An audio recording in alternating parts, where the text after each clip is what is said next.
Welcome back to the Jessica Ash Wellness YouTube channel, coming to you with another episode of the Fully Nourished podcast, a place to explore where female physiology and feminine energy dance together to shape our life experience.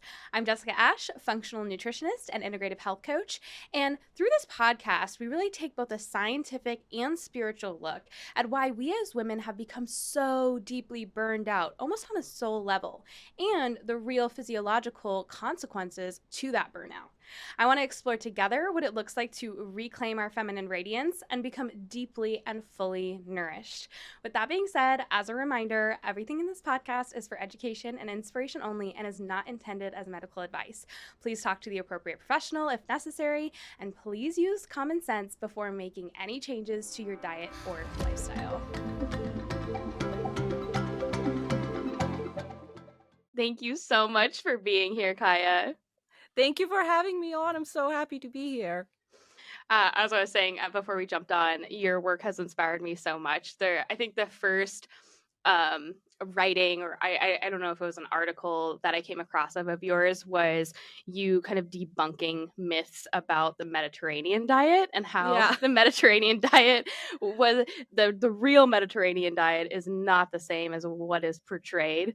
And from then on, I've just really loved your work. I love the way that you look at things. And I know you kind of call yourself a self-proclaimed health heretic. And so your writings, I mean, everyone, I'm sure there's so many people that just love to read your work and your research. And I'm just curious, like, what is your story? What got you here? You know, what I just want to hear. My story is not linear whatsoever. So one really quick thing, which I find really kind of funny in terms of the timing that you mentioned the Mediterranean diet post, I'm actually working on an article right now that's expanding on that topic. So I'm kind of like revisiting that, looking into like the data on like what do people actually eat in like Spain and Italy and all of that. But in terms of my story, so I think that I was kind of initiated into the health world pretty early on, just because I had a pretty sickly childhood. There was something that, triggered just an endless series of colds and flus nonstop around the age of 6. I think it was related to, the things that go in your arm, but not sure if that was the trigger. Whatever it was, it would be like 3 weeks of being sick at home with like pneumonia or whatever, back to school for like a few days, and then sick again. So that basically lasted until I hit puberty, which happened very early on, I think around like the age of like 9 or 10. And I say that was my like initiation because I think that it was what crumbled for me this kind of, I think, idea that a lot of people hold, which is that like doctors or people in medicine are almost like a demigod, that they know everything, that they have all the answers. Because I mean, I saw an endless amount of doctors during those 4 years. I mean, I was, very young, but I remember it quite well. And, alternative doctors had various tests done, and there was just no answers, but there was also no questions, which was something that I realized. It was just kind of a lot of, hey, I don't know what's wrong with her, and here's more antibiotics. All right, good luck, here's your bill. So like I think that was kind of my early initiation to kind of just like break that illusion. So I was kind of going into life without this illusion that I know a lot of people have, which is that like, our medicine right now is just infallible and it knows everything. But that didn't stop me from doing everything wrong throughout my life. So basically, the short version of the story is that things got better around puberty, but I still had different issues popping up here and there.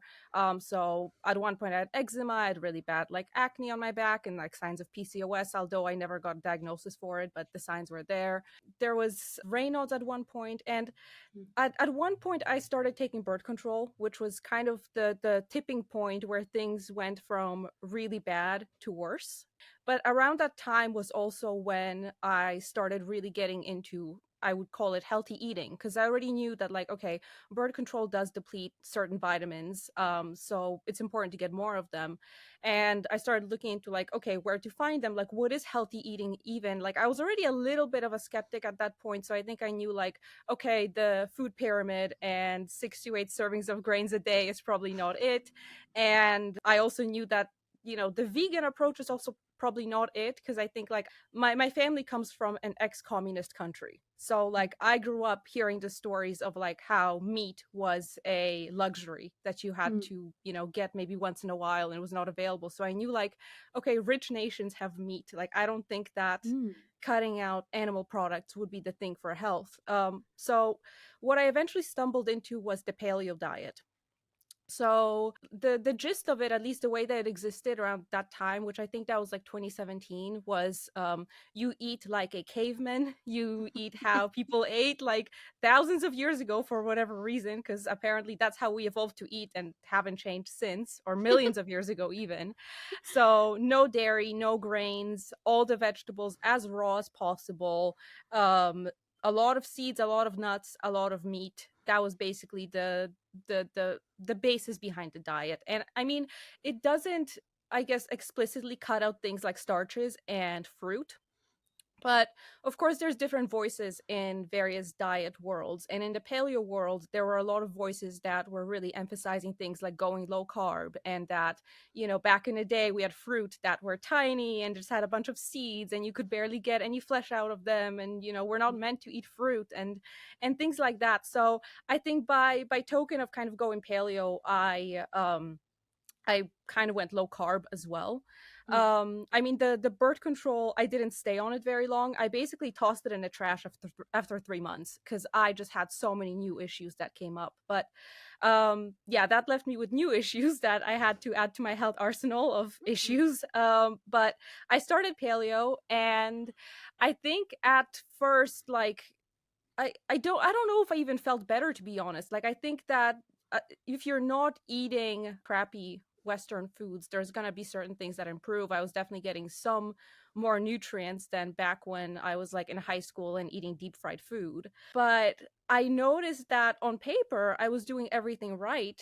I was, I was gluten free, I was grain free, I was dairy free, I was eating all the vegetables, I was drinking the kale shakes, was I was into lifting weights, so I wasn't really much into cardio. I was doing the weightlifting. Yeah, intermittent fasting at one point. Basically, like by the book. You like if you go through like, I don't know, mainstream or not even mainstream, like more alternative health recommendations of like people that I don't know, maybe are like the bigger voices in the health sphere. I was doing everything by the book. And it Mm. was just like more issues every week. So I was basically bloated 24/7, and I think my digestion was always bad like my entire life. But if something's bad your whole life, you kind of become blind to it. Like you don't notice that it sucks because it's always sucked. But it was it was more sucky than normal.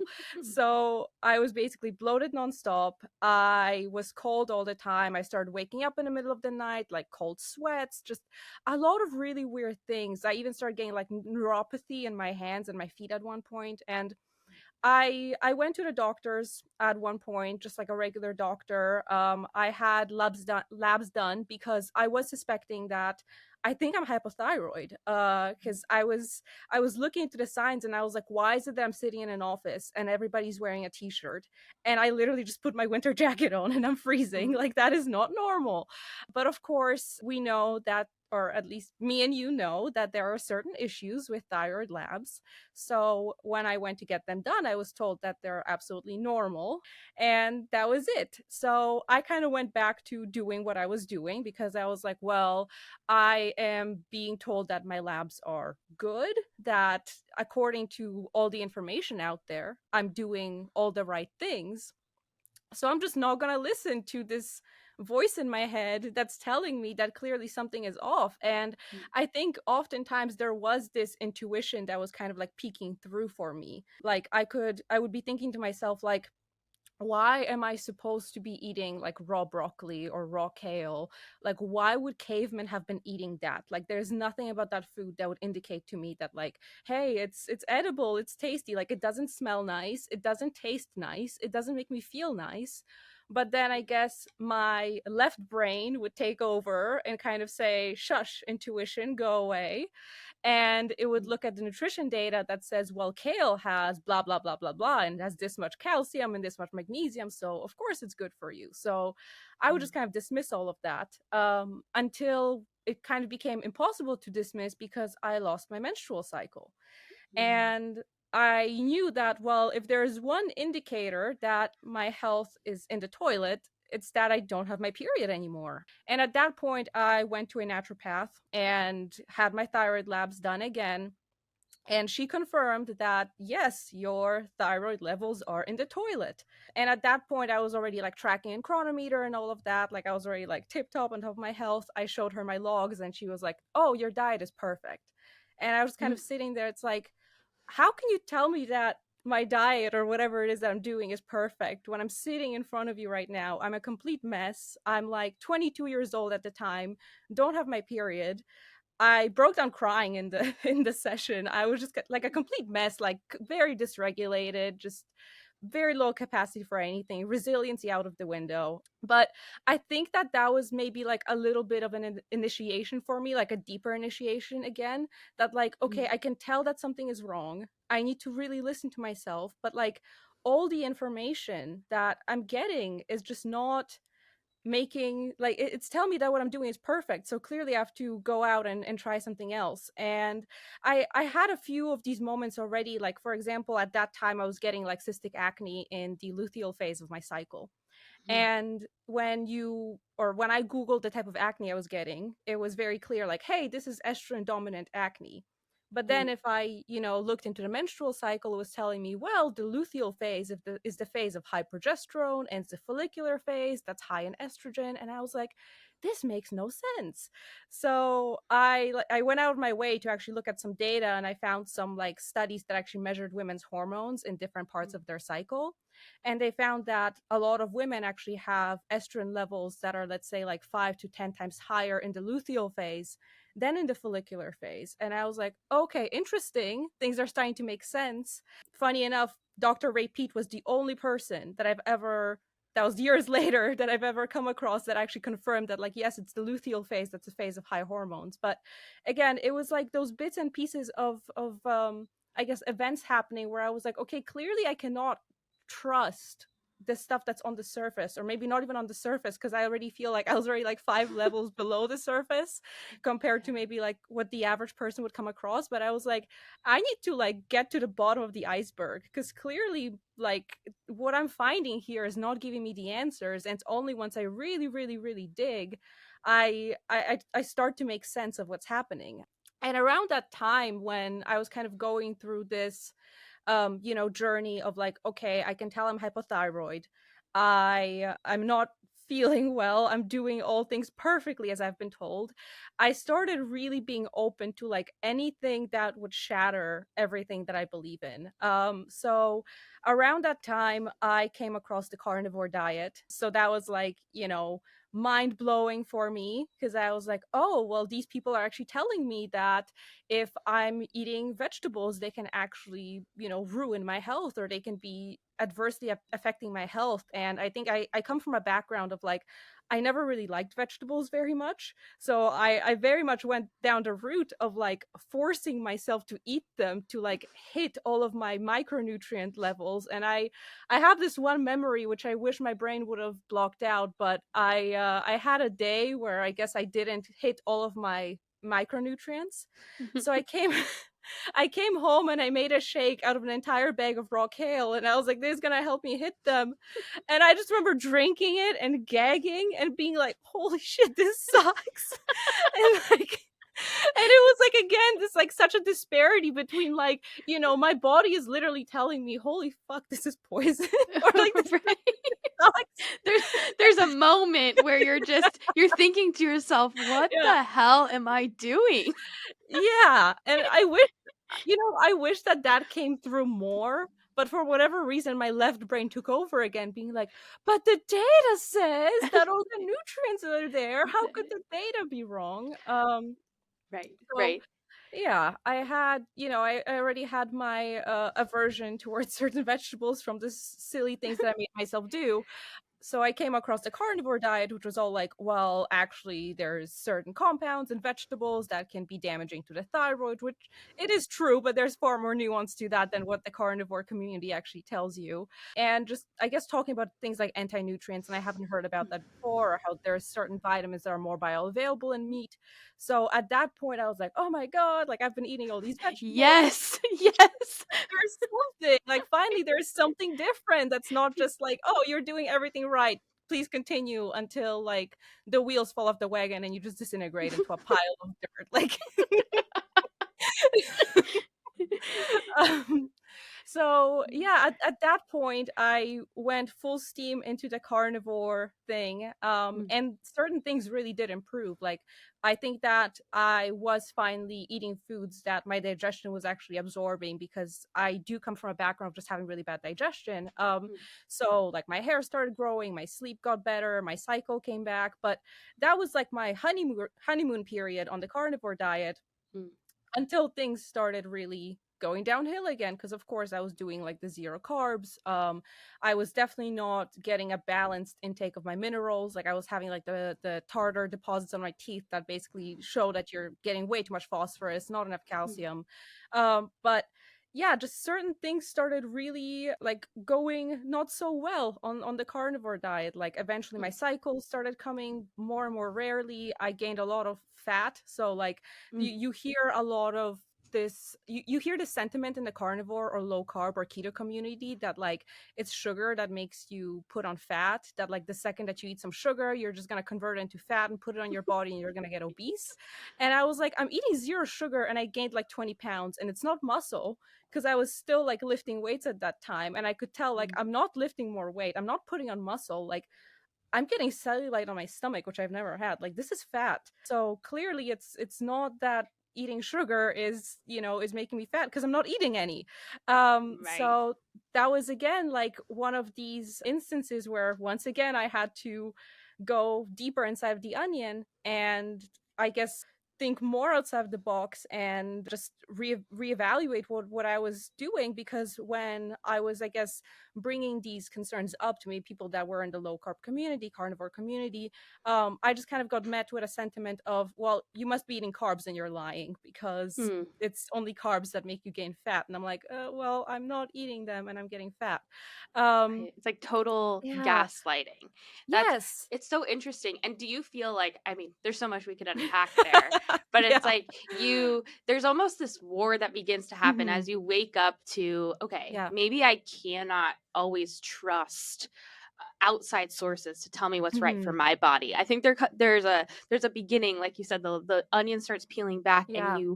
I felt like I have a very similar story to you, down to like the Mm. birth control, down to just the way that I went with my diet. Yeah. And I feel like at some point your world shatters and you realize, okay, Mhm. I can't trust these health professionals Yeah. the way that I thought I could. They're not, I can't, I call it white knight syndrome, where you're like looking Mm. for this white knight. You're like, okay, Yeah. they're going to help me. Okay, no, they're going to help me. Oh, they're going to help Mhm. me. And we do that with everyone. We do that with doctors, Yeah. influencers, nutritionists, whatever it might be. We jump from thing to thing to thing. And then we start to recognize, like, oh, they're not going to help me. I Mm. think I have to help Yeah. me. And it can be a really rough road to figuring out how you help yourself, because Yeah. like you said, you're going to keep going. And I think a lot of people, like, you got to the carnivore place as I Mhm. did, Yeah. and I kept seeing dietary changes always through the lens of restriction. The more Mhm. restrictive I was, the more Yeah. I cut out sugar and didn't do this and had my micronutrients and did this, Mhm. I was getting healthier and healthier, even though Yeah. the evidence was not there. I didn't Yeah. feel better, just like you didn't Yeah. feel better. It's your intuition is telling you something's not right, which is why you keep seeking.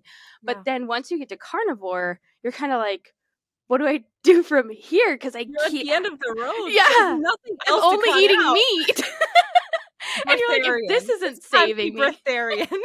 so we're gonna only eat sun and Yeah. sunlight and oxygen. That's it. And then it's a cloudy day and you're fasting, I guess. But yeah, you get to a point where there's nothing more to cut out, like you said. Yes. So from there, what was your pivot?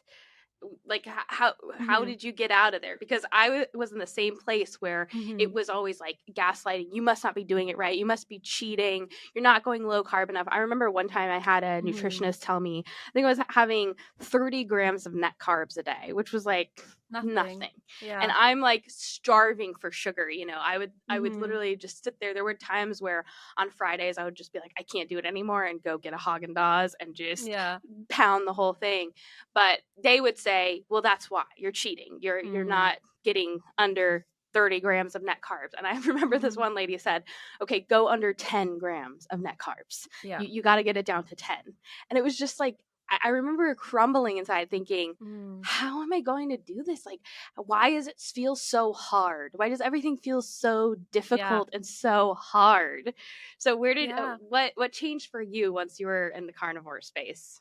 Well, one, I just want to comment on what you said because I think that there is this just prevailing idea that the body is just always trying to like I've heard this in the paleo world, something like nature wants you fat or something like that, that like, Yes. your body is always working against you, that you shouldn't trust your instincts, that you shouldn't Mm, trust your intuition because it's all wrong, it's all trying to lead you mm, astray and make you do naughty things, mm. and you need Do to you have restraint.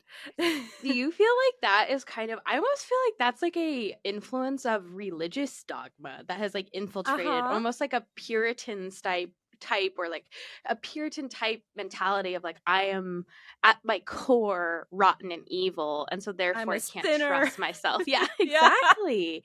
It's very to me, I feel like sometimes the health space and the Yeah. dogma there really parallels with religious dogma.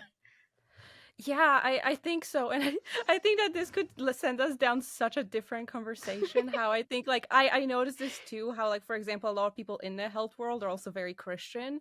It makes me go, Yes. I think maybe there's a connection. But I'm not sure if we want to go down this road or if we want to go. Yeah. I feel like it has shifted to that in the Yeah. past like 20 or 30 years. Whereas before, like in the 80s or 90s, Hmm. I feel The like it was like hippies. very the typical like hippie, you Yeah. would it would be the healthy person. Everyone else was like, "Oh, what are they doing?" Yeah. Whereas now I feel like the space has been infiltrated by more, Hmm. I mean, definitely a lot of specifically Christians, but I think Yeah. just people that are religious overall. Yeah. And it has changed the feeling or like the energy of the Hmm. space. It has become much more dogmatic because I think what they're Yeah. bringing possibly is Hmm. that we've touched on it in the podcast in the Yeah. past, that kind of authoritarian Hmm. way of thinking where it's like, Yeah. this is right, this is wrong, everything is black or white. It can't Hmm. be, there can't be nuance here, right? Yeah. We can't trust ourselves here. And I think that's what it Hmm. really comes down to, is that I cannot bring myself to trust myself. I have to Yeah. look outside of myself in order to find the answer, because the answer couldn't Hmm. possibly be inside, right? Because Yeah. I Yeah. can't trust myself. Nature wants me to be fat. My body's inherently evil. 100%. And I think it's interesting you also bring this up, I guess, the religion piece. So I will say, like, I I think I grew up like culturally Christian, but not Mm, very like immersed in the religion, but I do have some like knowledge of it, and I think that there is a little bit of this idea there that, like, you shouldn't trust your heart, or you shouldn't trust your body, because it's trying to lead you astray, and then there's this god authority. And I think that this does influence how we approach health, how we listen mm, to ourselves. And I think that there are also other influences that basically make us so authoritarian in how we mm, approach health. And I think that there are so many layers to it. Like, I think that there is this cultural layer of religion and school and parenting, because even, I guess, if you're not religious, that doesn't mean that you're exempt from developing this authoritarian perspective on life, where you don't trust yourself. Because, I mean, a lot of parenting is basically, hey, do this, but why? Because I said so. And mm, then a lot of schooling is basically like, hey, you need to memorize and repeat this. And it's like, but why? It's like, because it's in the textbook. So there's mm, a lot of, I guess, just rewarding of, hey, this is information, and you do well when you repeat this information. mm, And we don't, I think, have a culture of curiosity that would would actually go back and even question maybe some of the information that is in those textbooks, because Mm. that's something that I guess what I've been doing now, which is, running my Substack, doing my writing, my favorite bit of what I do nowadays is just kind of going back to figuring out where certain ideas originated. Mm. And something that I have yet to figure out whether this is funny or terrifying. I think it's both at the same time. But sometimes you find an idea that is fundamental to certain things that are being thought in, like, let's say, physiology or just medicine, and you realize that maybe the reason that this idea got accepted was more so because of politics than it was because Mm. of how valid this idea is. But we never went back to question it, and we're building on top of it. So, Mm. like a recent one, for example, I was diving into immunity and immunology, and there is this concept in immunology that tries to explain like how the immune system functions, and it's called Mm. the self not self theory, which Mm. assumes that the role of the immune system is to discern between what is self, like what are your own cells, versus Mm. what is foreign. And that is the main goal. Find something that's foreign and attack it. But we have data now that basically shows that that model is incomplete. Like, we have autoimmune diseases showing that the immune system definitely does react to itself. We see that it doesn't react to certain things that are foreign. Like, we have a microbiome and our body is not trying to kill it all the time. A Mm. mom will have her fetus that has different DNA and it doesn't try to kill it. But if we look at a lot of textbooks, we're still building on that model because we haven't come up with a better one. Mm. So that is one of these scary, I guess, fascinating things that I found. But I think that what it might be a little bit of maybe a wake up call to a person that hasn't thought about it this way. Because again, we have a culture where if somebody is highly educated, we tend to just very much trust what they say, what they think. And, it's not to say a bad word against this person. They've definitely gone through a lot of schooling and they've definitely put in the hard work.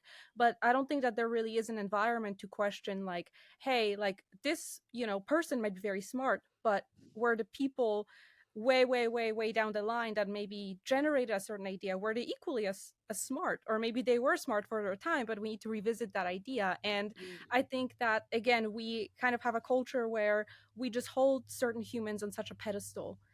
Maybe, almost like we hold them like a godlike Mm. figure, because we're used to Exactly. having these figures, these figures that were expected to see as above us, be it teachers or parents or a religious entity or whatever. Or even um I think of like the yeah. government as well. Like Yes. we Yeah. treat the government the same way. Yeah. Yeah, 100%. And then we kind of just believe that somebody else out there is smarter than us and Mm. that they have all the answers and that we shouldn't trust our intuition or, these glimmers that maybe we have of something peeking through. Like, for me, one of those glimmers was, I remember having a terrible migraine at one point, and I was at my grandparents' place and they had bags of Haribo, the gummy bears. Mm. And I was like, you know what? I'm really craving these. And I ate a bag and my migraine went away. So, these Mm. are what I call the glimmers of, you do the things that are not healthy and all of a sudden your health improves. But yeah, I think that we're used to ignoring these things on the assumption that somebody else knows better. And I think that, the state of our physiology also does affect how we receive certain information. I think that this is something I've seen you talk about before as well. When you're in fight or flight, you do tend to go into this black and white thinking, believing that somebody has all the answers, that, let's say, this guru or this person or whatever, they will have all the answers for you, as opposed to just kind of trying to take what they're saying as one data point, trying to figure out, like, where are they right, where are they wrong. And I think that a lot of the health world unfortunately also feeds into this, because a lot of the information is presented in such a fear-based manner, Mm. which, Yes. it puts you into more fight or flight, so you can't even actually take it in a way that makes you think about the information in a logical way. You just kind of get Right. scared and you're like, okay, okay, tell me what I'll to do.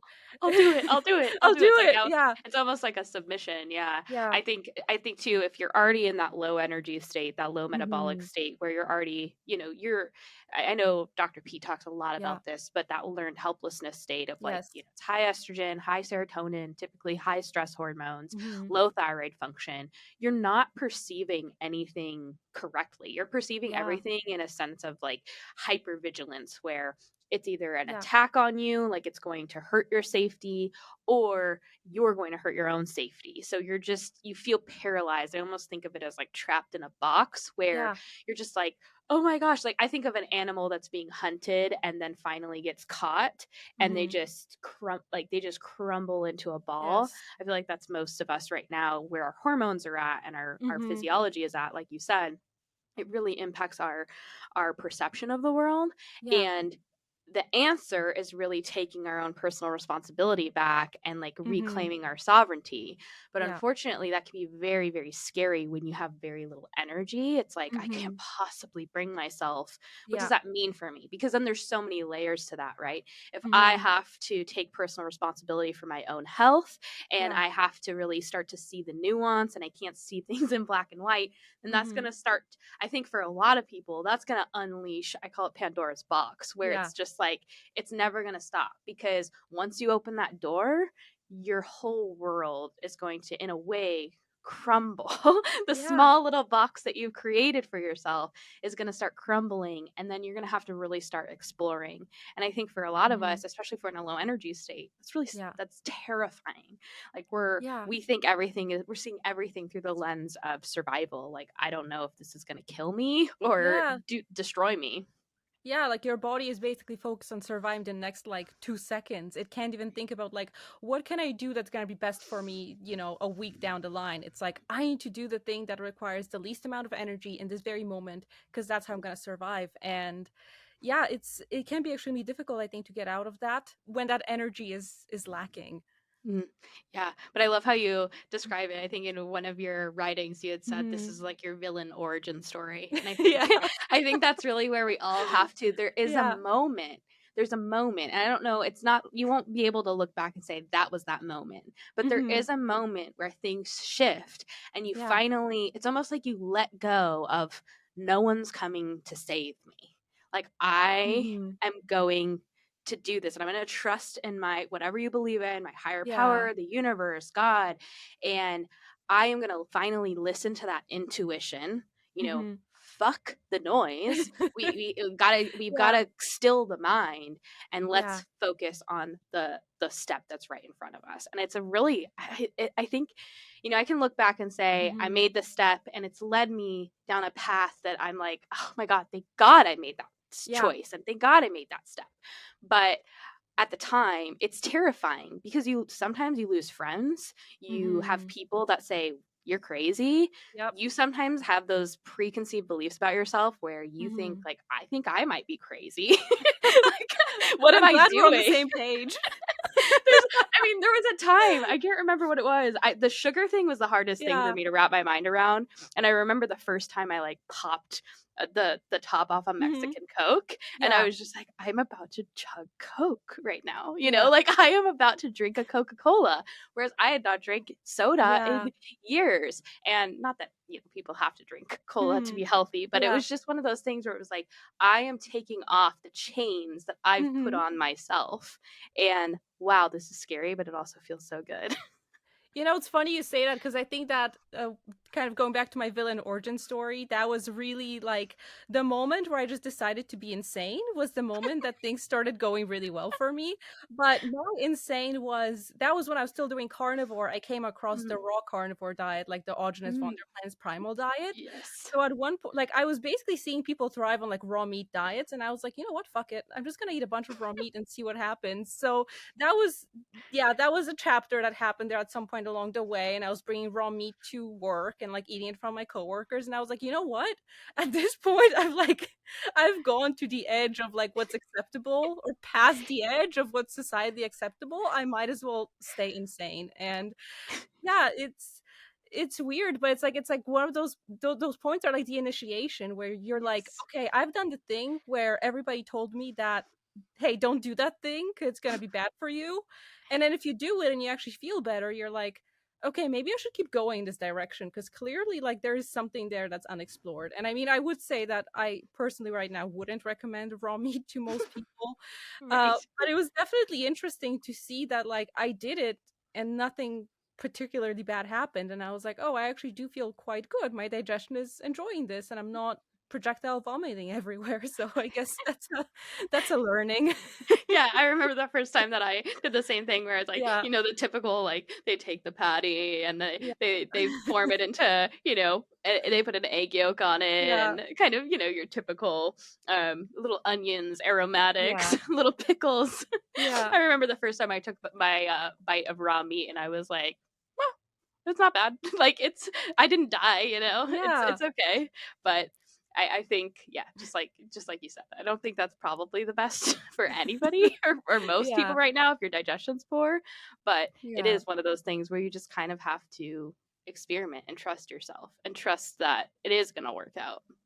Yeah, and I guess to your earlier question, maybe to actually get into how I finally arrived at Peat, because I Yeah. think that itself is kind of an interesting story a little bit. So that was actually when I was still in the carnivore world. I was following somebody that, I guess I listened to my intuition. So Hmm. I was following somebody that basically was consistently saying some quite negative things about Dr. Ray Peat. Like for whatever reason, his name kept being brought up.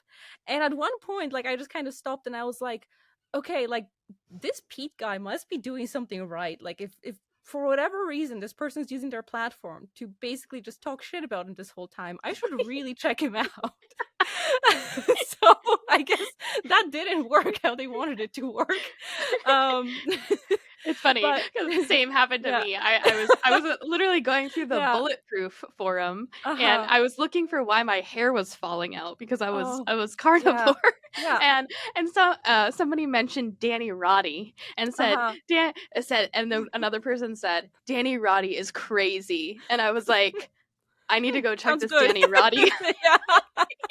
Yeah. And that's how I discovered Yeah. Ray Pete and all his work. But sorry to interrupt. No, that was basically how, yeah, I started reading his website and I was obviously skeptical at first because I was coming from this very like, oh, high fat is the best diet, blah, blah. Why is this guy telling me to eat carbs? But I stumbled through him onto Broda Barnes's book. So Mm, I think I ordered it when it was still out of print because I think it's being reprinted now, but I got it from like a very old used copy that I found somewhere mm, in the last crevice of the internet. And I remember just like reading it and it had basically like a perfect description of my health journey and it was all like this is hypothyroidism and this is how it all actually works. And yeah, I basically just went on from there. I was like, okay, finally things are making sense. And mm, I think like it got to a point where like intuitively I read it and like there wasn't, I guess, this part of me that was usually there with all the previous approaches, which was like just trying to ring a bell like this is not making sense. Like mm. that wasn't there because it was making sense. But yeah, that was how I stumbled into all of this. Wow. Wow. I felt the same way that it was because I had already been researching. I mean, Hmm. as probably you come across so many different ideas and you are Hmm. pretty researched or you're pretty educated on like the key concepts of at least for me it was like hormones and kind of understanding Hmm. cortisol and those things. Yeah. But there's never a connection or an integration with like Hmm. the actual nutrition practices or the Yeah. physiology and saying if I do not consume carbohydrates I am more Hmm. likely to respond to stress this way. Like there just Hmm. seems to be a disconnect with my Yes. habits are going to result in the things that you guys are fear mongering about, like the very things you're Yeah. fear mongering about, that is what's going to happen. And there's not a lot of connection. I feel like there's almost a disconnect in the health space where Hmm. there's fear mongering and restriction about diet and Yeah. then the actual education, and they don't meet the two, because if you start to meet the two, the Hmm. diet that they're promoting is usually not going to actually result in what they're promoting. It's A very, hundred there's just a lack percent. of Yeah. understanding about physiology overall. Yeah, 100%. And I see this so much. Like, for example, you will see different herbs being promoted to lower cortisol. Mm, Like, I don't know, take this adaptogen, take ashwagandha, for example, or drink some reishi or whatever it is that's being recommended for lowering cortisol. And it's not me saying that these things are bad per se, but it's like there's just not enough curiosity in asking, like, why is cortisol high in the first place? And like you said, that's usually where a lot of these ideologies fall apart because when we actually look at a lot of the research and also when we just look at, well, how we feel, carbohydrates are the main thing that lowers cortisol. So it's like if you are on a low carbohydrate diet and you're having cortisol issues, well, if you actually start looking into physiology, you're going to realize that it's the low carbohydrate diet that's at the root of the issue. And by trying to take ashwagandha or whatever, maybe you're masking the issue a little bit, but you're not actually addressing the root cause, which is you're in a bad state metabolically. Your body's not able to make the energy that it needs, and it's relying on the stress hormones to basically keep you alive. And I Right. think that there are so many of these things that are in the health world that are just being thought to um yeah, that are just kind of disconnected. You learn one thing, that like, hey, for example, carbohydrates are the cause of insulin resistance, right? Like that is such a common one. If you eat carbohydrates or if you eat sugar specifically, you're going to develop insulin resistance. You are going to develop diabetes. But there's not really an explanation, or a good explanation, I would say, as to how that mechanism happens, right? Like or I guess the explanation that you have nowadays is that whenever you eat sugar, your body releases insulin, and eventually your body just gets sick of having to release insulin all the time, and it's like, I don't feel like it anymore. And it's like, well, the body doesn't do that with any other hormone, really. Like, No. I can't really think of an example right now, but it's like, I don't know, maybe like you ovulated and your body won't just say, it's like, hey, I just don't feel like making progesterone. Like there will be a reason why it's not making it, right? Right. Just like there would be a reason why it's not maybe able to produce insulin, but it's not because it just doesn't feel like it, or because you gave it too many carbohydrates. And when you actually look at some of the literature, you end up seeing that it's actually or higher carbohydrate diets and lower fat diets that usually try to, or tend to, help in insulin resistance. And you start to Right. have to ask those questions as to, like, okay, maybe there's a different mechanism, or if it is carbohydrates that cause insulin resistance and diabetes, why is it that like certain tribes that live in maybe like Asia or Africa that have very high starch diets with very low fat, they're not diabetic, they're not insulin resistant, they're not obese? Why is it that certain European diets are traditionally so high in carbohydrates, like the French or the Italian diet, and these people are not traditionally obese or insulin resistant or diabetic? But there's definitely, there's a disconnect between, I think, like a lot of these ideas in the alternative health world, and then I guess the way that physiology gets explained.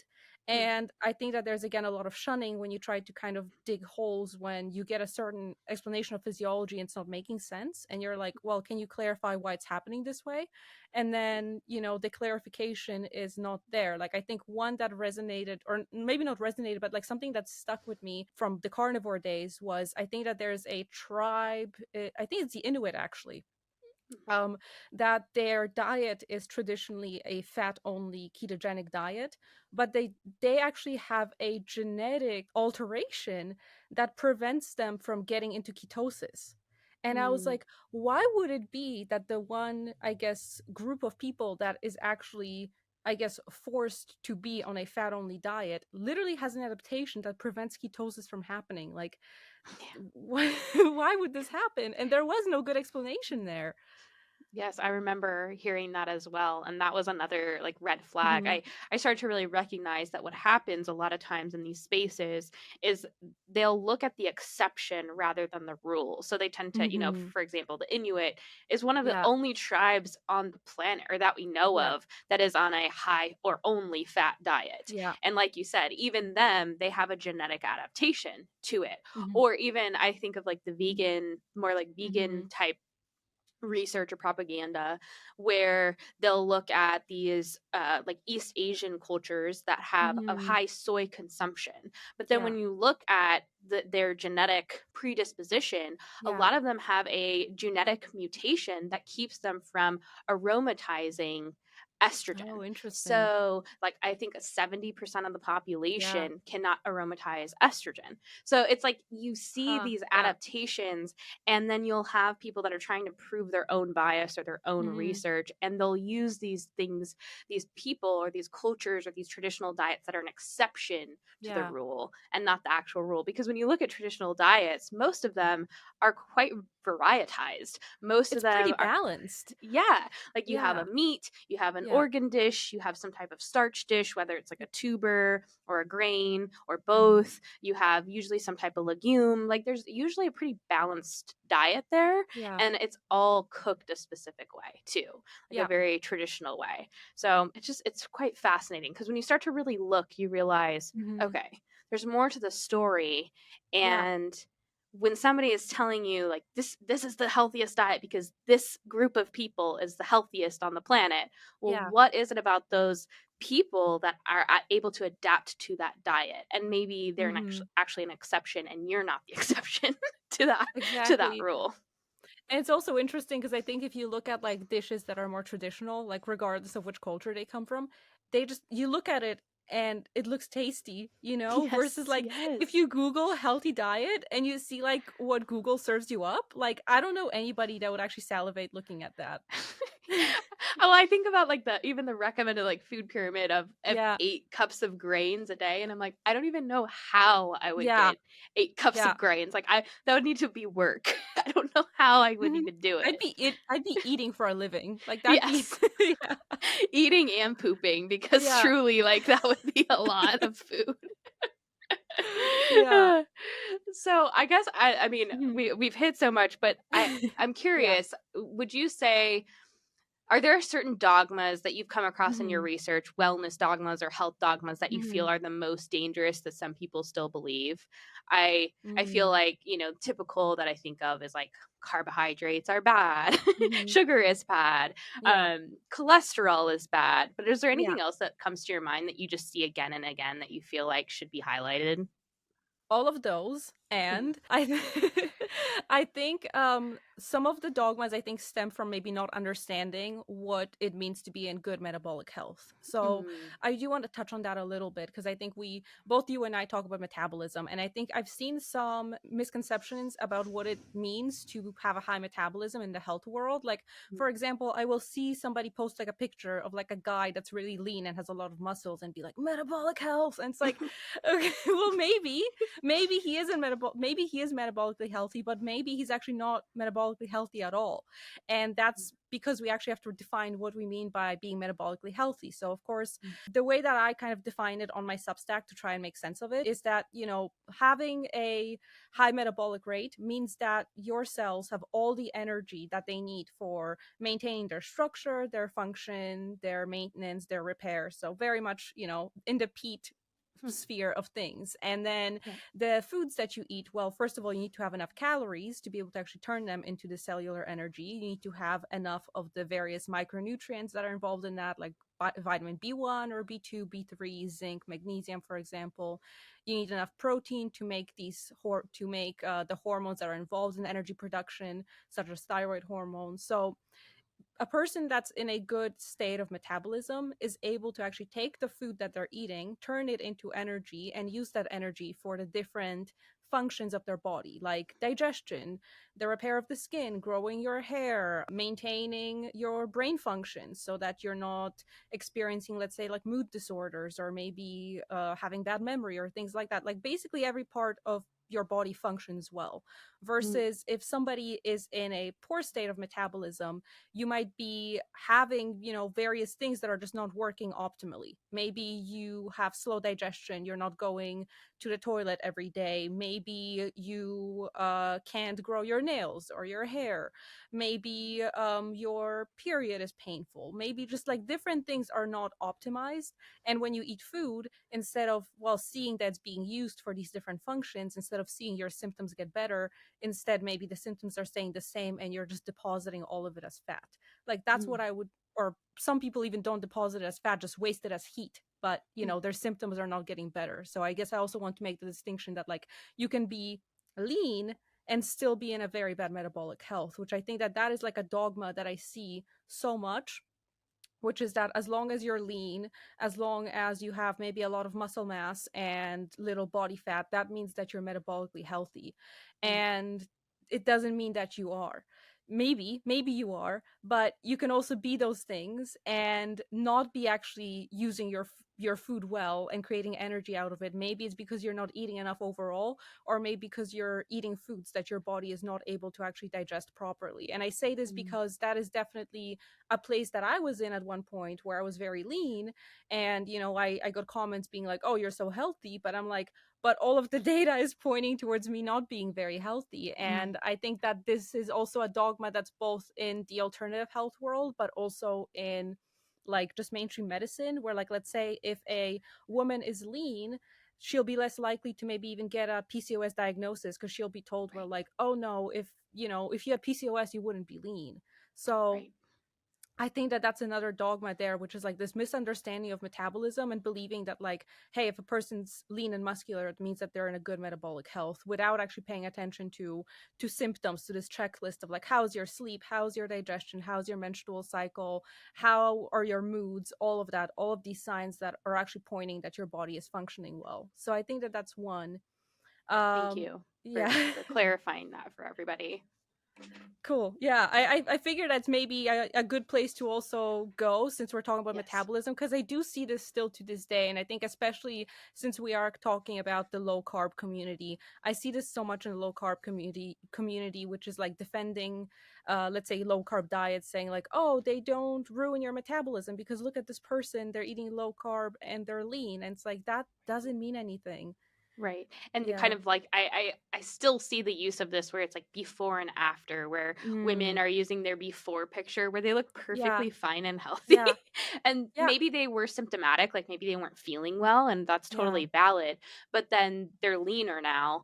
And so they're using that as a depictor of like, see, I'm healthier now, because I'm Yeah. leaner. And Yeah. I think that continues to push this idea of just because somebody is leaner does not mean they are necessarily more healthy, Mm-hmm. especially for women. Yeah. And we're looking for transparency here, and unfortunately, on social media especially, there's not a lot of transparency. So we don't Yeah. actually know if that person's ovulating. We don't Mhm. know if they're sleeping well. We Yeah. don't know if they just are like filled with anxiety and reactive to every little thing in their Yeah. life. So it's really hard to say, okay, this is a healthy diet because she was able to get super lean Yeah. on it.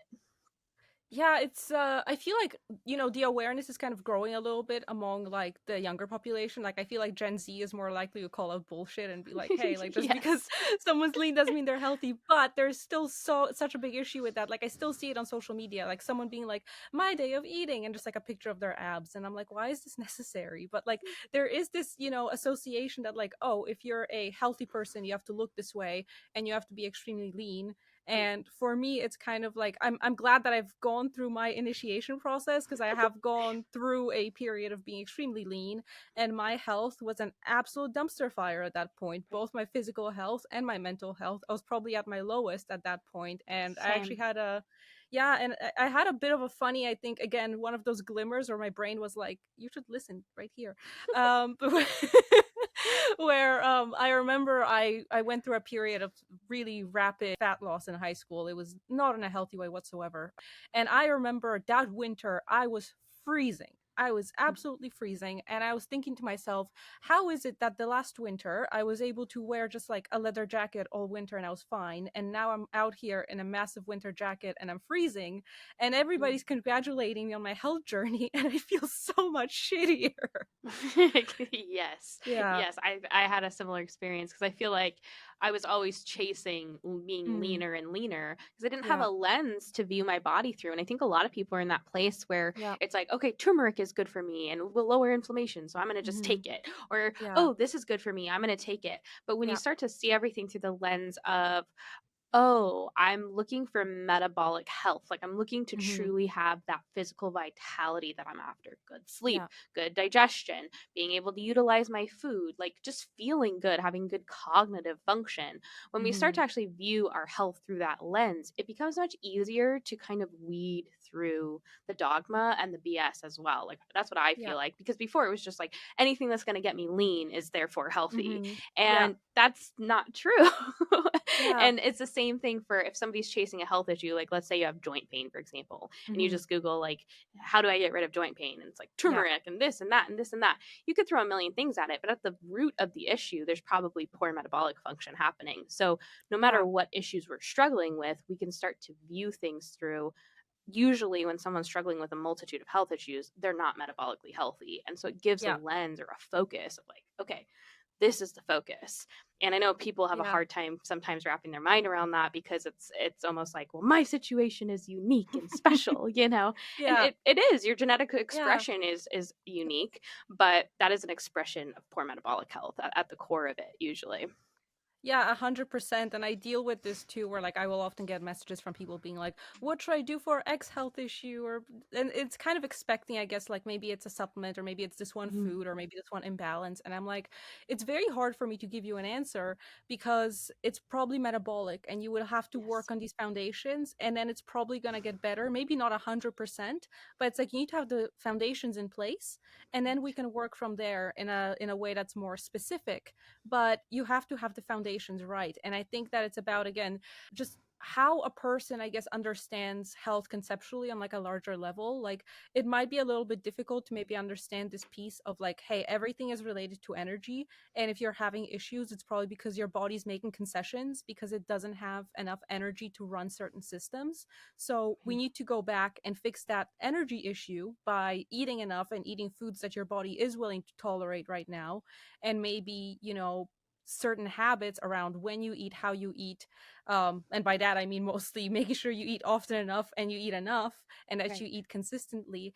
And from there, once we have those basics in place, we can work on the specifics. And it's crazy because I'm sure that you see the exact same thing, in your work, which is that oftentimes just doing that helps like 80% of the way. Yes. Yep. You have to get the food frequency down and just Yeah. make sure you're nourishing the way that works for your system. And Yeah. so I guess this is a perfect place to say Hmm. when somebody's struggling metabolically, why is, I Yeah. mean, I guess across the board, why would intermittent fasting not be a good idea for most Yeah. women? But when someone's struggling specifically metabolically, and that's most Hmm. of people today that are like jumping on the intermittent fasting train, why Yeah. is that maybe not a good idea? Because, the thing that's Hmm. promoted is like, it's going to help with autophagy, this idea that like it's breaking Hmm. down these old Yeah. used cells and like you're Yeah. detoxing while you're fasting, you know?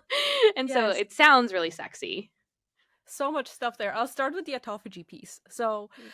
autophagy, basically, what it means is self eating. So, autophagy is one of the ways in which the body cleans cell debris, things that are broken, let's say like folded proteins. And autophagy has been shown to help with things like Alzheimer's or other degenerative brain diseases where there's maybe like protein aggregates. But I will use an analogy maybe to explain why autophagy is not always a good thing.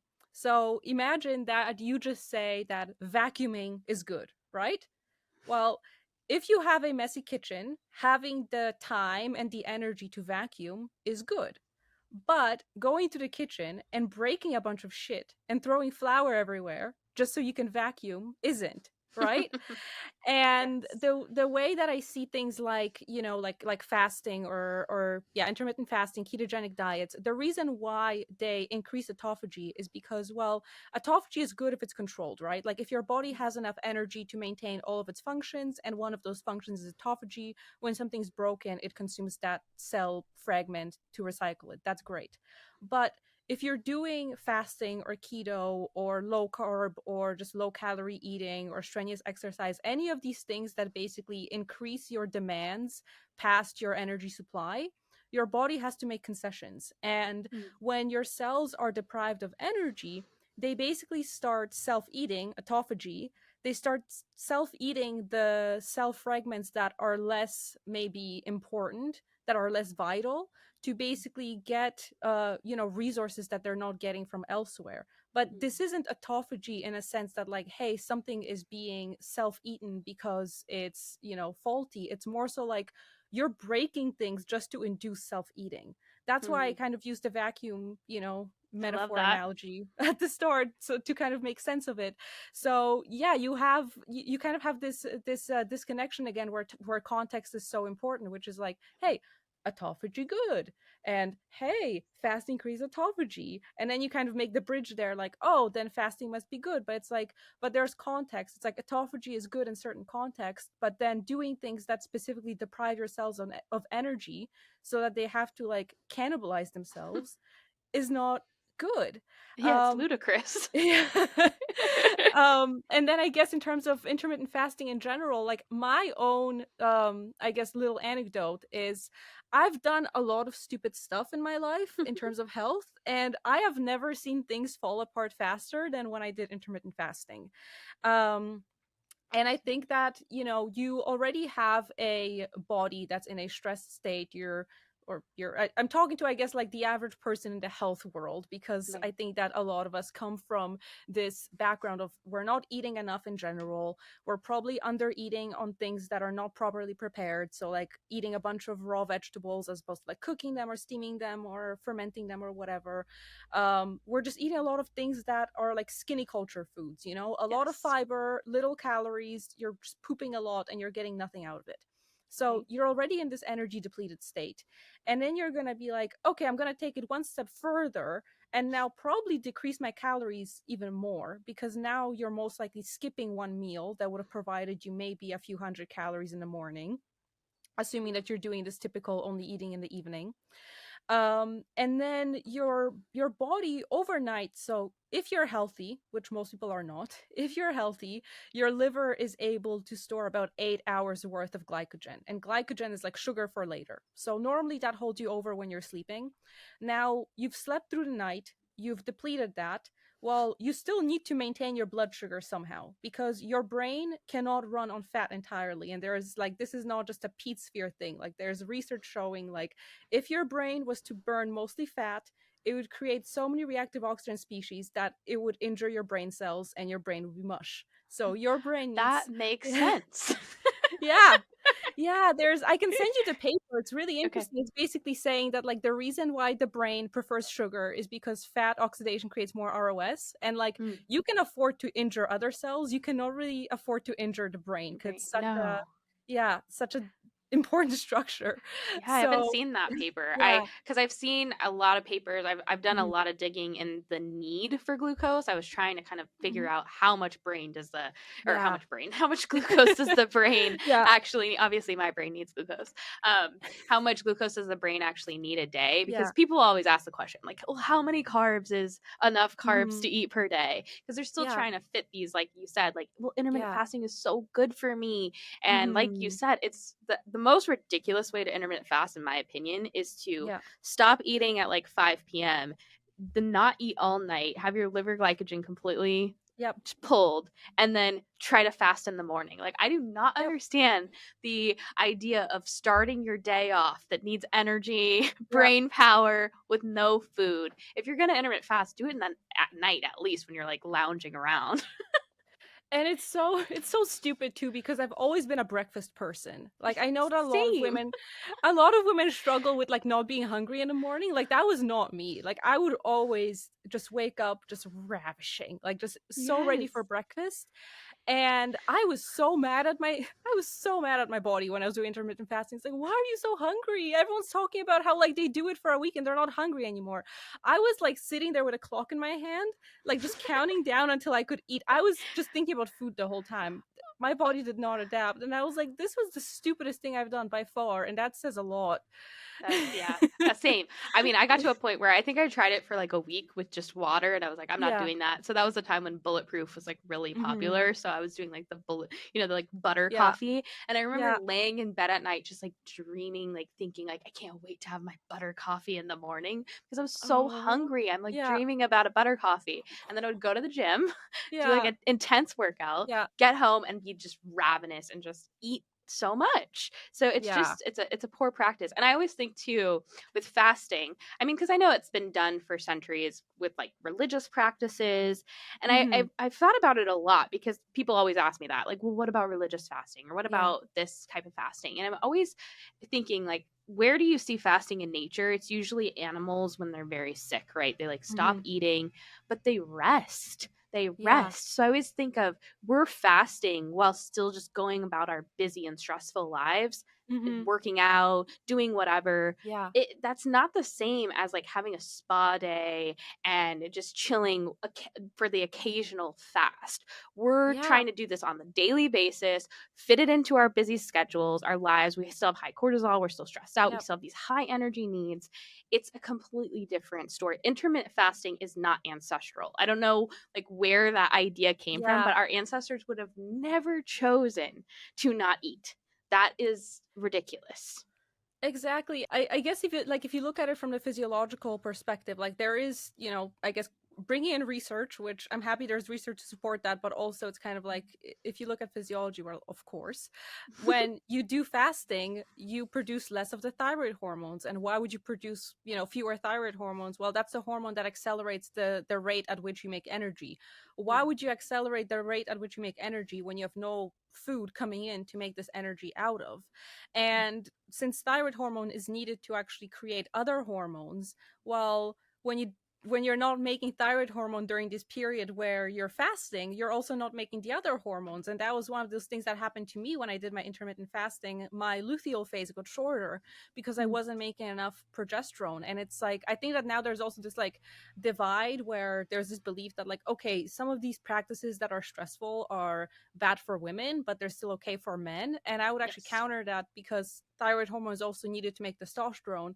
And I did see research showing that intermittent fasting is lowering testosterone. So Yeah. I'm also not sure where this idea came from that intermittent fasting is going to increase testosterone. Now, if somebody feels better doing fasting, because I got to a point where I was eating all these, massive salads, lots of nuts and seeds, just like a lot of fibrous foods with SIBO, with a very dysbiotic microbiome because I spent my entire childhood on antibiotics. I was Mm. born through C-section and I was Oh. not breastfed. So like the Mm. trifecta of shit microbiome. So I love the way you put that. um so my body was just not doing well on these foods, and it definitely got to the point where I preferred going my entire workday without food because I was like, well, if I eat anything, I'm gonna have to fart the whole time and I'm just gonna be holding it in and I'm gonna be in pain and it's gonna suck. So it's better that I don't eat until I get home, and that's gonna be a lot more convenient from a social standing, but like that should have been a massive red flag. Like you should not have to, fast because the foods that you're eating are making you so sick. And I do Right. think that this is where a lot of people say that they feel better with intermittent fasting. It's like, well, if you have some nasty bacterial overgrowth, or if you're eating foods that are just not working for your body, that are feeding that overgrowth, maybe it's far too much fiber, or maybe you're actually sensitive to a specific food, like maybe you actually are sensitive to cow dairy, maybe you need to do goat, like whatever it is that's messing with your digestion. Yeah. Cutting that out can make you feel better. Lowering this endotoxin can make you feel better. And the endotoxin is the one of the many bacterial toxins that are made by bad bacteria in the gut. Because, when I did carnivore, where I basically cut out all vegetation and it was just meat, definitely not an optimal diet by any metric because it gave me many new issues. I mean, I stopped having bowel movements at one point. That was not a good time. But I could definitely see, like, for the first time, I was not bloated at all after a meal. Mm. Like, I didn't know that it's possible to have a meal and not be bloated and not be in pain. And, like, oh my God, I do not feel like I have food inside of me. Mm. And so many issues got better just because I wasn't, feeding this endotoxic mess. Like, I was able to sleep through the night. I wasn't getting woken up by, my liver running out of glycogen because all this bacterial endotoxin is flooding it and it's, depleting all of its resources. So Mm. I think that I empathize with people that say that fasting makes them feel better, but I would want to Absolutely. say, like, if fasting is making you feel better, or if actually your health, or even like I've heard some anecdotes of someone's fertility even getting better with fasting, which it Mm. shouldn't, you're depriving your body of resources when it needs them most. Like Mhm. that's the point where you need to ask like the deeper why. Like food should Yes. be nourishing you, and if it's doing the opposite, what's happening here? Are you choosing the right foods for you right now? Yes, that's a great point. I always that was I get a DM like that pretty occasionally, Mm-hmm. or at least I Yeah. used to, and it was always like, well, what if I feel better when I'm fasting, or when I'm not fasting, my digestion's just really poor, and it's a problem if Mm-hmm. you feel bad when you're eating, and Yeah. it's not that you need to not eat more. It's that you need to really Mm-hmm. figure out what's going on when you're eating that Yeah. carnivore or intermittent fasting Yeah. is helping with. And I think that's where a lot of people who, Mm-hmm. I think of like the big people in the space that talk about carnivore, like Michaela Peterson or Yeah. people like that, where they have these very extreme progressions of like autoimmune diseases and things like Mm-hmm. that. And we know that that's being driven by low energy state. Yeah. It's being driven by endotoxin. The Yeah. reason they're reacting to every little food is there's something really severe going Yeah. on. And by removing those fibers, it's helping lower endotoxin and take the stress off the liver, but it's not Mm-hmm. actually contributing to a high energy state. In fact, it might actually be lowering the energy state overall. I know that you Exactly. I know that you've done some research on PCOS, and that's something that Mm-hmm. I spent a lot of time going into, because Yeah. I think a lot of times the idea that PCOS is this state of insulin resistance, and Mm-hmm. we need to low carb, dairy free, gluten free is kind of the Yeah. recommended, like, intermittent fast, do hit or some type Mm-hmm. of exercise. And I think PCOS is widely misunderstood, as I think you do Yeah. too. Is Yes. I've kind of come to the conclusion that it's a what I call like a metabolic winter. It's the Mm-hmm. body is wintering itself, and it's stuck in a chronic state of winter. Yeah. Um, I think there's heavy metals involved. I've Yeah. definitely seen that connection. It's interesting that the most popular PCOS supplement, inositol, helps Mm-hmm. chelate iron, which I think gets Mm-hmm. overlooked a lot. A lot of Yeah. people say it like helps lower blood sugar, and I think it does do that. But I think for the reason why it's Yeah. doing that is sometimes overlooked. But are there anything, because I know a lot of listeners Yeah. have PCOS, or Mm-hmm. may think that they have the symptoms of PCOS. Where does PCOS kind of fit into this conversation for you? I see PCOS as a state of extreme stress, Mm, physiological stress on the body, and the body trying to make concessions when it can't deal with the stress in its preferred way. yeah. So, when I did research into PCOS, and this is also pretty well accepted, I believe even in mainstream medicine, that in PCOS, progesterone tends to be low. Yeah. And in PCOS, the hormones of the stress cascade, like cortisol, for example, they tend to be quite high. Estrogen is also quite high. So they create a bit of a loop where when you have very high estrogen levels, they facilitate actually the release of cortisol. Mm, And what happens is your body needs to be able to somehow control this stress cascade, right? Ideally, you have progesterone. Progesterone is a very like anti-stress hormone that helps to dampen all of that. But progesterone is a metabolically expensive hormone. You need to have enough thyroid hormone to actually make progesterone. You need to eat enough and have all the right nutrients on board and have a minimum of the toxic energy inhibiting factors to create thyroid hormone. And I mean, metals also play into this because various metals like mercury, for example, can mess with thyroid hormone synthesis by depleting selenium. mm, So your body basically is stuck in this high stress state of like high estrogen, high cortisol. All these hormones are helpful short term, long term, they're extremely degenerative. It has to dampen them somehow. It cannot afford to make progesterone. It mm, can afford to make androgens. mm, So, what's interesting is that androgens can dampen the stress cascade similarly to how progesterone can do it. So, I think mm. that the reason I bring this up is because in PCOS, there's a lot of focus on lowering the androgens, right? So, again, we're Right. not asking why, we're not getting deep enough inside the onion. We're just seeing, okay, the androgens are high, they're creating these symptoms that are not exactly pleasant, like maybe you're getting hair in places where it shouldn't be, or you're developing acne, things like that. So let's lower these androgens. And the thing Mm, is that lowering androgens, be it with herbal supplements or drugs, it does improve symptoms, but it doesn't actually get to the root of the issue. Like, why is your body elevating these androgens? Why is it using them? And it's mm, usually using them as an anti stress measure. Now, mm, why is it using androgens? Because it doesn't have enough progesterone. Why is it so stressed that it can't make progesterone? probably a thyroid issue. And Mm. it's interesting that you mentioned inositol, because inositol also facilitates the release of thyroid hormones, which I think is Mm. another function that's quite interesting. But I think that Mm. PCOS again is like, that's kind of how I try to usually explain it. Like, when your body doesn't have enough energy, it's gonna start making concessions. You're Mm. not gonna like some of these concessions. They're not Mm. gonna be symptomatically pretty, but it's Right. probably your body trying not to die and trying to function to the best of its abilities in an environment that is not optimal in some way.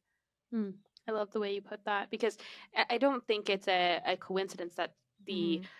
PCOS incidences are just skyrocketing. I mean, I just think of how No. much every woman that I've met that has a PCOS diagnosis, including myself, or thinks, Mhm. has all the Yeah. symptoms, but maybe not the diagnosis, is there's so much stress involved. And it really starts young. A lot of times Yeah. when you look at this trauma that happens, I mean, when we even look at birth nowadays, it is almost like a Mhm. traumatic event for the Oh yeah. child. And even And for pregnancy the can be, mother. yeah, for both. And Yeah. pregnancy is often very stressful for women Yeah. these days. I think of, like my mother was on the birth control pill up until like Mhm. she just decided, I'm going off to have a baby, and like Mhm. got pregnant with me Mhm. the next month. Yeah. So how many women, mothers, were on the birth control pill or some type of Yeah. hormonal birth control Yeah. very close to when they got pregnant?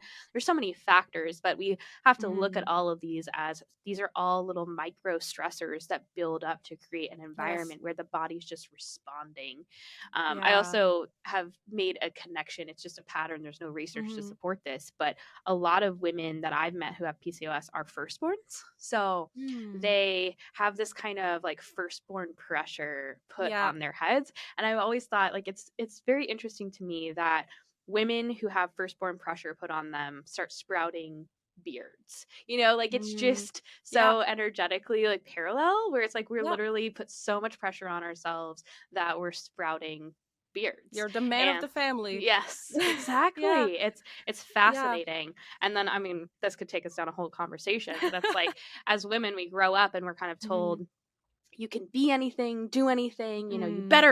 better do something with yourself that's like worth Yeah. something, and that pressure I think for a lot of us is Mhm. almost too much to bear. But yeah. 100%. And just on PCOS, I'll give you two anecdotes that kind of fit into this piece that we're discussing. So I had really bad like male pattern baldness going Mm, on at one point when I was 21. That was when I had a lot of the PCOS signs. mm, That was also when I started a very high pressure tech job. So, mm, very left brain, very stressful. And it was really interesting to me because I was like, I feel like I am like my day is structured like a man. It's a typical 9 to mm, 5. I'm going to the gym after, and there's yeah, my body was not making any progesterone. And interestingly enough, on this iron piece and on the stress piece, when I first got the acne on my back, which is a very clear PCOS symptom, mm, which again, I never got a diagnosis, I had the symptoms mm, there. Mm. mm, But that was at a time when I actually switched schools. So it was the stress of switching schools. And the school that mm. I switched to was actually built with asbestos. And one of the toxic ways in which asbestos affects you is it makes your tissues pull in more iron. Very Yeah. interesting. That's a really interesting connection. Wow. So that happened. Yeah. Wow. Yeah. Wow. Yeah. Just mind blowing. Like sometimes. When things make sense. I know. I know. Yeah. Well, I just love all the ways that you look at. There's two recent articles that I just like. Mhm. I want to touch on because I think people will Yeah. find them so fascinating. I mean, I found them so fascinating. So I'm doing this Yeah. selfishly, but because you're such a good health heretic, we'll say, um, they're so one of the dogmatic beliefs right Mhm. now in the women's space is that, and I call these like wacky health myths that we just kind of Yeah. accept as just, and they're in like medical journals. Like this is Mhm. a widely Yeah. accepted thing, but you had mentioned earlier how sometimes these are built mostly on politics and not necessarily Mhm. facts or Yeah. research. And so one of the uh, wackiest health myths that I think exists Yeah. is that we are born with all the eggs we'll ever have. Yeah. This idea, I have a lot of followers who are menopausal. They see Mhm. menopause as this idea of like we've run out of eggs. Yeah. And there's almost this mentality of once you run out of eggs, or I even am seeing Mm. younger and younger women now being told that they're going through an early menopause or ovarian They're failure. just born with fewer eggs. Yeah, or even ovarian failure, Yeah. like your ovaries just fail. These are such Yeah. almost like misogynistic beliefs Yes. about women's bodies that Yep. it's just like, well, we don't know what's going on, so your ovaries have just failed. And You're it an old wi- hag. yeah, exactly. Yeah. Exactly. And women internalize this, and they think that Yeah. there's almost a separation where they believe now that they're different and that like there's Mhm. something wrong with them, or that they've like crossed over the bridge and there's no Yeah. coming back. And it's so just puts a wrench in Yeah. just your connection with your own body. So, can you tell us about why that is a myth, that we are born with all the Yeah. eggs that we'll ever have? And is it actually possible that new eggs are appearing on the ovaries? I would love to talk about this one. So, as a bit of a disclaimer, this topic started a shitstorm on the internet. It was Wow. one um it was kind of funny to me because I noticed like sometimes I'll write something and like I'll expect it to maybe be controversial, and other Mm, times I'm just like really naive going into it. I'm like, oh, that's cool, and I write about it, and yes. then I'm like not expecting what's about to go down. The good stuff always causes a shitstorm, okay? um so basically how this all started, I was reading one of Dr. Ray Peat's books, and I Mm, guess maybe I would expect, I probably think that our audiences are aware of Dr. Ray Peat, but mm, to the ladies that are not aware of him, he was definitely a champion of women's health, and just the way that he perceived health was the opposite of misogynistic. It was mm, very just very fair, I would mm, say. But in one of his books, I actually read an article, I think, that he published in it called Aging Ovaries, Not the Eggs, where he mm, was actually talking about research that was showing that mammals, including humans, can make new eggs after the fetal period, mm, and that, well, menopause is a lot more complicated than, hey, you've just run out of eggs. Like, there's a lot of different factors that contribute to it, such as, let's say, your nerves in your hypothalamus that release or control LH and FSH getting desensitized when you get exposed to too much estrogen over your mm, lifetime relative to progesterone, or mm, that your uterus is no longer able to maintain an embryo even if your eggs are doing okay, just because of hypoxia caused by high estrogen levels. Just various bits that add into it that make it a much more holistic piece than just like, hey, you've run out of eggs. And that actually, tie it back to metabolism. Because I think that, it's one of those things that we learned that, like, okay, you can control various things about your body. You can maybe control how well your hair grows or how good you digest food or things like that, but the eggs, you cannot control it. You're just born with all of them. Once you run out, you cannot extend how long you start stay fertile. So I was like, okay, that's actually really cool because it's tying it back into this metabolic perspective. And I remember when I first wrote this article about this, I had a lot of, doctors coming at me being like, well, but my medical textbooks say that you're born with all the eggs you'll ever have, so you are wrong. mm, And I was like, well, I know, because that's also what I learned. But like, why do we believe this? So I decided to kind of, I guess, go back in time to kind of try and figure out where this belief came from. And I think that this is where things get quite interesting. So in, I believe it was 1893, a man by the name of August Weismann came up with this idea called the germplasm theory mm, and the Weismann barrier. And what this is going to make sense in a second. So he theorized that there's two different types of cells. You have the germ cells, which he believed are put away at in the fetal period, and only these cells can become eggs or sperm. Only these ones. mm, And that any other cell is created from these cells only by deleting material. So you mm, cannot add any genetic material, you can only delete it. So only the germ cells are complete, and mm, everything else is basically downstream from them, created by deletion.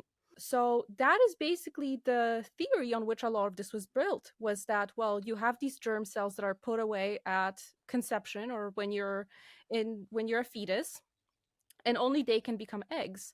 Well, what ended up happening was that over time, basically all of the aspects of the germplasm theory have been disproven in various research. So I will say that nowadays, still in a lot of textbooks, I think that you will still learn about the germplasm theory and the Weismann mm, barrier. But it has been shown, for example, in certain animal studies, that if you actually take out all of their germ cells the somatic cells, which are the cells that are not meant to have the full genetic material, create new germ cells. Hmm. And when we were cloning animals, for example, when we made the sheep Dolly, she was made entirely out of somatic cells, and yet she had germ cells and she was able to get pregnant. Hmm. And then also another aspect of the Weissman barrier idea is that somatic cells can never add anything to the germ cells. So that, the germ cells are complete, they have the entire genetic material, they can never be changed from the environment. The environment cannot affect them. We Hmm. also know now that that is not true. Somatic cells definitely can influence the genetic material of the germ cells. So I started thinking, well, let's actually understand why this, like the climate, the political climate, the social climate in which the Weissman barrier and all of this was proposed. And what's interesting was that it was at that time that Darwin was first talking about evolution, and his Hmm. ideas were actually not being very well reciprocated to at first. It's funny because I think that Darwin's name really came to be known in history as like, oh, natural selection, blah blah. But he was actually very much into epigenetics. So a lot of his work has been misrepresented. Right, So right. Because he was, he really yeah. he took that epigenetic, Yeah, the ideas along epigenetics, and yeah, really theorized that it's possible that maybe we have evolved, but it yes, was mostly a theory. yes. And well, a big part of his work was theorizing that cells learn from the environment. Hmm. So that the organism, the matter itself, is always learning, is always adapting to the environment. And we now know that that is true. We know that epigenetics are true. Weissman created his theory in a world where the theory of evolution was not yet present. Hmm. At that point, the leading theory was the fixity of species, aka creationism. Hmm. So he never in his theory actually specified if the germ cells are perfect and they carry the entire genetic material, where did they come from? Hmm. This was never actually specified. Hmm. And to this day, everything is built on that theory. This concept of women having all the eggs they'll ever have is built on the idea that you're born with these germ cells that have all the genetic material that Right. have apparently always been there, cannot be influenced by the environment, and only they can become eggs. But again, we've seen research showing that when they're deleted from animals, the somatic cells do in fact hold the entire genetic material and can learn from the environment and can adapt and can create new eggs. So this is the theory bit. Now I guess getting into the practical bit, which is like, well, do we have anything in humans that shows this? And what is interesting is that, well, when I read this in Dr. Peat's research, I wanted to look into like, is there actually research showing this? And there is one researcher, he was with a group from Harvard. I think now he's at Northwestern. His name is Jonathan Tilley, Hmm. and he was basically showing that yes, women have ovarian stem cells and they can create new eggs. And there was a different researcher that I found who's actually grown to be one of my favorite researchers because he publishes some really cool stuff. His name was Antonin Bukovsky, or is, he's still alive, in the Hmm. Czech Republic. And this was a 2005 study showing that up until age 38, women are creating new eggs, but these eggs are replacing old eggs. So Hmm. I guess going back a little bit, where also the idea of women having all the eggs they'll ever have at birth also got cemented. In 1951, there was this, I think he was a zoologist named Lord Zuckerman, and his experiment was counting the amount of eggs that are available in the ovaries of different animals and Hmm. showing that over time the number of these eggs is decreasing. Hmm. So his assumption was that, well, then you're born with all the ones you'll have and they're just decreasing. He didn't consider that the number might be decreasing, but they're not the same eggs. They're constantly being replaced. And based Hmm. on your current state of health, you might be replacing them faster or slower or not replacing them at all, which is interesting because this would actually make it consistent across all species and not make mammals different. Because, like, let's say in certain insects, they are always creating and replacing new eggs, but also Hmm. as they become very aged, metabolically aged, eventually they stop laying new eggs, they stop replacing them. Hmm. And a lot of the research was basically showing like, if we know the rate at which different mammals lose eggs, if we were to just start with this fixed number and lose this amount every month, we'd run out extremely quickly. Like the math is not mathing. Yes. So it looks more like we are consistently creating new eggs to replace the old ones. And the rate at which we create them, or the age at which we stop creating new ones, and the quality of these eggs, well, they're more so driven also by our environment. So it's not entirely fixed. And Mm. I do find this also to be important to specify this, because I've gotten like criticism like, oh, if we were to create new eggs, we would never go through menopause. And it's like, that's such like reductionist thinking, like Yes. if we know that we always renew our skin cells, doesn't mean that we're going to look 20 years old when we're 80. Like, Right. as as the metabolic, because we can, of course, we can control the rate at which we age based on just our metabolic standing. If we Right. have enough energy, this tissue repair is going to be more perfect, but it's never going to be entirely perfect. We're still No. going to age. Right. But We're still what going to it yeah accumulate yes, toxins and and the things we're stressors. exposed Yeah, to, like that's going to impact our bodies. But yeah, is it possible that we went through menopause at a much later point in exactly. life? That is the question. Exactly. And Mm. I think that what this opens is a very different set of questions, because I think that it becomes a double-edged sword, right? Mm. If you believe that nothing can extend your fertility, you will also believe that nothing can shorten it. But Mm. if we know that environmental factors can extend it, it also becomes known that they can shorten it. And what's Mm. really interesting is going back to the estrogen piece, and especially birth control, because I think that that is a big menace that women unfortunately have to deal with without, I guess, maybe understanding all the risks from the metabolic perspective. Because I think, like, we know that it can make you depressed, it can make you gain weight, all of that. But this is because it is adversely affecting you metabolically, and these are the downstream symptoms. Right. And what is interesting about, I guess, this unopposed estrogen and without having progesterone is that it actually tends to shorten the fertile span in certain ways. So one Mm. of those ways I already mentioned, it tends to, this is something that Dr. Ray Peat wrote about in one of his articles based on research from guys whose name I can't remember, but Mm. maybe I'll remember the article at some Yeah. point. But he was talking about how basically when you're exposed to unopposed estrogen for extended periods of time, it can desensitize these nerves in your hypothalamus that control the release of LH and FSH. And in menopause, you have these excessively high levels of LH and FSH because the control of those hormones has basically the control panel is desensitized. Right. Another thing that's really, really interesting is, and this is something from the book, The Fifth Vital Sign, from Lisa Hendricks Jack. Mm. She wrote about how basically in our cervix there are different crypts that create mucus, or the fertile fluid, and the quality of the fluid that we produce dictates whether or not sperm can survive inside of us. And well, Mm. it has to survive to reach the egg. Mm. So unopposed estrogen actually decreases the amount of crypts that make the peak fluid that allows for sperm to survive. Mm. Meanwhile, Wow. progesterone increases the amount of those crypts. Mm. So that was an interesting bit. So that, eggs apart, estrogen can actually affect sperm's ability to survive inside of the woman's reproductive tract. So even if you have healthy eggs, well, if the sperm can't get to it, no can do. And then another thing that was really interesting, this was also from the same book, was that, and I looked up the studies that she mentioned. I found some other ones that saw the same thing, which was that women that were on birth control had shrunken ovaries, and their ovarian reserve was halved, so they had half as many eggs. What was interesting is months Wow. after coming off of birth control, their ovarian reserve returned to normal. What does that Mm. tell us? That tells us all we need to know. Exactly. Um, Wow. Wow. yeah, That is fascinating. And like you said, it's like this if we start to open up this conversation, what does yeah, this mean? And yeah. unfortunately, the infertility space is a super lucrative industry. We have these Mhm. whack tests for, Yeah, egg reserve and telling women how many eggs they have left and yeah, if their egg quality is poor.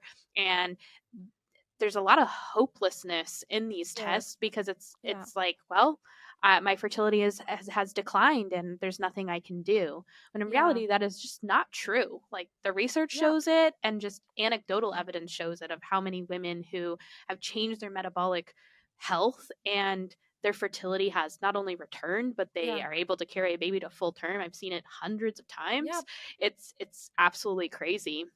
And I'm And sure you've seen this in your work. I know I've seen this. I know others in the pro-metabolic space have seen this of women actually coming out of menopause. So I've had women yes. message me, tell me that they've gone through menopause. They, found me or found you or found, this world of metabolism and started actually, working on their health in a way that isn't just, kale salads and deprivation, but actually providing their body what it needs. And they saw their cycle come back. I mean, I've seen, anecdotes from a lot of people in this space. I know, I think, Andra Yes. naturopathy. She Yes. shares so many anecdotes of women just coming out of menopause. So I think, Wow. like, again, it's like, it doesn't mean, I think it's also about, I guess, setting expectations, right? So that, Mm. because it doesn't mean that it's going to be easy, right? It doesn't mean that you're going to eat the pro-metabolic foods and all of a sudden you're going to get 10 years younger and you're going to come out of menopause. This might happen for some, but it's about setting expectations. Like, for some women, food alone might not be enough. Like, Right. I've definitely had a journey where, like, food enough was not enough to shift many things Mm. for me. Like, I Mm. definitely partake in many of the pro-metabolic substances that help me quite a bit. So I think but it's about understanding the underlying foundations of, okay, if metabolic health, if mitochondrial health, if our hormonal environment dictates how long, let's say, we can menstruate, how quickly we stop, producing healthy eggs or any of that, then that really puts us in a different mind space, because it also makes us look at the things that we're doing that maybe, we're not questioning whether they're affecting our ability to get pregnant, but they might be, like you mentioned, your mom coming off of birth control and having you right away, which it's great that she managed to get pregnant, but many women actually experience Can't. the opposite. They come off of birth control and they're told by their provider that, hey, you're just going to come off of it and your body's going to just go back to whatever perfect and you're going to get pregnant immediately, and it just doesn't happen. And I've had, friends that in their early 20s, they decided that they wanted a life where they get married early, they have kids, but they spent their teens on birth control. Now they're in their early 20s, they can't get pregnant. Right. So yeah. Yeah, everyone's so different, and it all depends on that foundation. Wow, wow. Yeah, so many repercussions Yeah. for us to understand that, but Yeah. there is hope there. Hmm. I think of a metabolism centered approach almost as one of momentum, Yeah. where, if you're thinking of energy begetting structure, it's going to kind of, Yeah. and then the structure kind of increasing energy production. Yeah. It's going to be, if your structure has fallen apart and your energy production is very poor, it's going to take time for that energy and structure to like work together to create better energy and better Mm. structure. And it's almost a Yeah. momentum type approach. But the cool thing about it is the sky's the limit. There's never a limit to Yeah. how much better it can get. But what that's going to look like for us, it's just different depending on the person. Yes, and I think that having this foundation of energy, you also start thinking about it from a perspective of, like, okay, maybe I have my diet perfect at this point, whatever that might mean for someone, but I work a job that I hate, and I live with people that drive me insane, and I am just Right. generally not happy with my surroundings. Or maybe even if those things are fine, maybe you have a job that puts you in an environment where you're exposed to a lot of environmental pollutants or whatever. It's Mm, like all of these things add up, right? yeah. So, like, if you fix your diet and you fix your environment and you maybe get more aligned with your needs, that also adds up. But it's Mm, about, like, once you understand that all affects the metabolism, it stops seeing random. Like, right. it no longer seems random that, like, oh, why is it that when I started this job my cycle went from being every 28 days to every 35 days? Like, it doesn't seem random anymore. Right, right. And you can really pinpoint pretty quickly, like, okay, it extended Mm-hmm. my luteal phase. What's going on here? Mm. It is actually quite an empowering approach Yeah. and a body view. Well, Yeah. I I mean, I could talk to you forever, and I appreciate maybe you could even come back and talk about fertility because there's so I'd much more love I would to. love. I feel like we could do like a whole episode on just Yep. fertility and these kind of fertility myths, and people would love that. So that would be awesome. But for now, I'm gonna give you your time back, and could you just let us know? I'm sure there's so many people that want to Hmm. hear more about you and what you offer and where to Yeah, find you. So could you give us all the goodies? Sure. I am on Instagram as Fundamental Nourishment. I think it's fundamental.nourishment if I remember my handle correctly. It's gonna probably be in the show notes. But Yes. most of the work that I do is on my Substack. So that's fundamentalnourishment.substack.com. And what Substack is, it's basically my blog. It's my platform where I have a newsletter that I release once every month at least, usually multiple times a month, where I usually do deep dives into various topics. So it's usually something that is like, hey, let's take this idea that is held as a definitive truth in a health world and let's dig into it and see how much of it is true, how much of it is assumptions. So, some of my pieces on there go into, this idea of, are we really born with all the eggs we have, or is there more to the story? I have some more work looking into how fertilization actually happens, so that there is not really a sperm race. It's a bit of a different story. I also have stuff that is not around fertility specifically, like Jess, you mentioned at the start the Mediterranean diet article looking into how our idea in the West of what the Mediterranean or what the diet in the Mediterranean is kind of skewed. So that's a new piece that's coming up. So it's basically an eclectic mess of me being the devil's advocate. I love it. I love it. You have a recent article that I can't wait to read. I think you're talking about Graves' disease, Yeah. and you've talked about Raynaud's, all just so interesting. Those are Thank like on my you. list to read. So I will put everything in the show notes for everyone to check out. I Thank you so appreciate you much. so much for being here, just sharing all your knowledge with us, and I hope to have you back. Thank you for having me on. I would love to be back. Okay, thank you. Bye. Bye. If you're looking for any of the links and resources discussed today, they're included in the show notes, which are linked in the description box below. If you enjoyed this episode and want to support the podcast, please share it with others, share about it on social media, like this video, or subscribe to the channel. I really rely on amazing women in our community like yourself to spread the word about the podcast.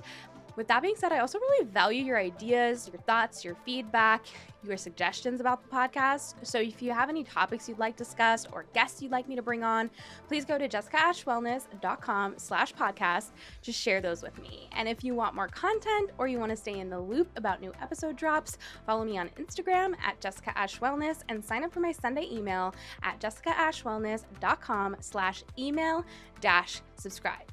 Thank you so much for listening, and I'll see you soon.